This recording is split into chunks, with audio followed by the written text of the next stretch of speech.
2,10,000 மதிப்புள்ள இந்த பவர் டில்லரை வெறும் 30% பைசா இருந்தா போதுங்க, நீங்க இந்த வண்டி எடுத்துக்கலாம். ஆமாங்க, நம்ம தமிழ்நாடு கவர்மெண்ட் இப்ப சப்சிடி அனௌன்ஸ் பண்ணிருக்காங்க. குறைஞ்சபட்சம் 40% இருந்து 70% அரசு மானியம் இந்த பவர் டில்லர் கொடுக்குறாங்க. இது என்ன பவர் டில்லர் அப்படின்னு பாத்தீங்கன்னா நம்ம காம்கோ பவர் டில்லர் தாங்க. வண்டியை பத்தி சொல்லணும், உங்களுக்கு 15 HP category, key drive, engine பாத்தீங்கன்னா 3 லிட்டர் இன்ஜின் வரும். ரோட்டரி வந்து உங்களுக்கு 2.5 அடி லென்த் வரும், 20 பிளேடு வரும். கம்ப்ளீட் வாரண்டி 1 இயர் கொடுக்குறாங்க. இந்த வண்டி வச்சு நீங்க களை எடுத்துக்கிறது, பார் போட்டுக்கிறது, வட்டப்பாத்தி போட்டுக்கிறது, இந்த மாதிரி சேடை ஓட்டுறது, இது மாதிரி எல்லா விவசாயிகளும் செஞ்சுக்கலாம். இது ஒரு மினி டிராக்டர் மாதிரி வச்சுக்கலாம். ஸோ இதுல நீங்க உட்காந்து ஓட்டுற மாதிரி இருந்தா உட்காந்து ஓட்டுற மாதிரி ஆப்ஷன்ஸ் கொடுக்குறாங்க. வண்டி கூட அட்டாச்மெண்டா கிட்டத்தட்ட 20 அட்டாச்மெண்ட் ப்ரொவைட் பண்ணிட்டு இருக்காங்க. அதே சமயத்துல கேஜுவல் வந்து பாத்தீங்கன்னா உங்களுக்கு 2 வேரியன்ட் கொடுக்குறாங்க. உங்களுக்கு பெருஞ்சேரா இருந்ததுன்னா வந்து பாத்தீங்கன்னா இந்த வேரியன்ட், இல்ல சிறுஞ்சேரா இருந்ததுன்னா இந்த வேரியன்ட். ஸோ எந்த கேஜுவல் வேணும் அப்படின்னா நீங்க சூஸ் பண்ணிக்கலாம்.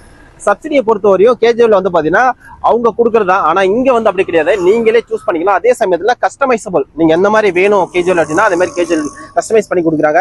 ரொம்ப ஹெவியான கேஜுவல். இந்த கேஜுவலுக்கு வந்து பாத்தீங்கன்னா உங்களுக்கு 6 மாசம் வாரண்டி ப்ரொவைட் பண்ணிட்டு இருக்காங்க. நீங்க விழுப்புரம் மற்றும் கள்ளக்குறிச்சி மாவட்ட விவசாயில இருந்தீங்கன்னா இந்த காம்கோ பவர் டில்லர் உங்களுக்கு சப்சிடியில எடுக்கணும்னா ஸ்ரீ வேலன் ஏஜென்சி வந்து பாத்தீங்கன்னா சப்சிடி 40% இருந்து 70% சப்சிடியில ப்ரொவைட் பண்ணிட்டு இருக்காங்க. ஸோ இந்த வண்டியை பத்திய ஃபர்தர் டீடைல்ஸ், இந்த வண்டியை சப்சிடியில எடுக்கணும்னா கீழே இருக்க நம்பர் கான்டெக்ட் பண்ணுங்க.